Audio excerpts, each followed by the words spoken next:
So what are some examples of things that can be done?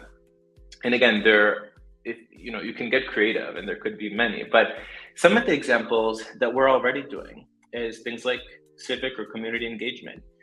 Maybe if people come and volunteer, they can earn these local coins. Maybe if people go and come to City Hall and participate in council meetings. Maybe people respond to surveys, right? So it's very interesting that you can then incentivize people, not just for being a local person, but for actually doing something that helps the community be better. Your voice counts in your community. And often we don't have a tool that rewards us for stating our voice. And we know that incentives ultimately can drive a behavioral change. So we spoke about well-being.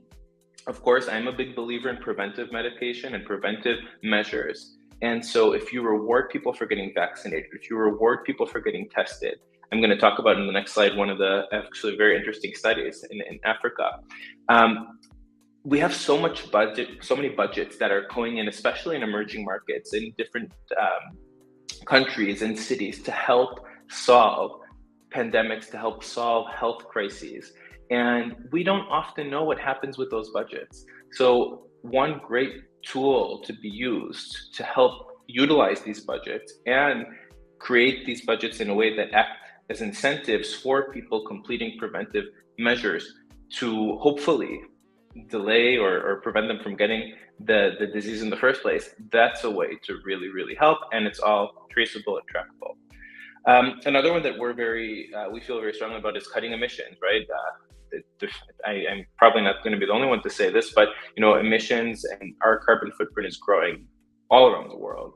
And being able to reward people for taking actions and doing things that reduce their carbon footprint should be a win-win, and is a win-win. So think about it. If people ride their bike, it's something that we're actually doing in a city called Peachtree Corners in Georgia right now. People ride their bike to work, they get rewarded. So don't ride your car to work, take your bike instead, and then earn local coins. Think about it, charge your electric vehicle instead of driving a combustion engine vehicle. So you earn real money for taking these actions that ultimately help your community because you're reducing your carbon footprint. And there's so many more in terms of cutting emissions. Another one is education. This is also a big one. We talk a lot about financial and digital literacy in our communities, and you think about also emerging markets, but of course, underserved communities in more emergent markets. And the way that we see this is that there are a lot of ways it's often not as hard to get people to start, but it's often harder to get people to finish a course.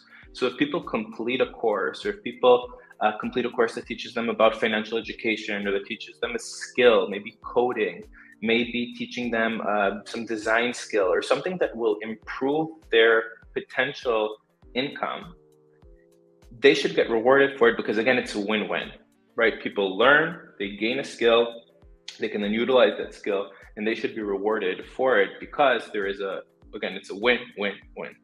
Last one is local economy. And this is something that with Colu, we've done a lot in the United States, and that's helping cities support their local businesses. And in essence, rewarding people for shopping local instead of shopping at the chains.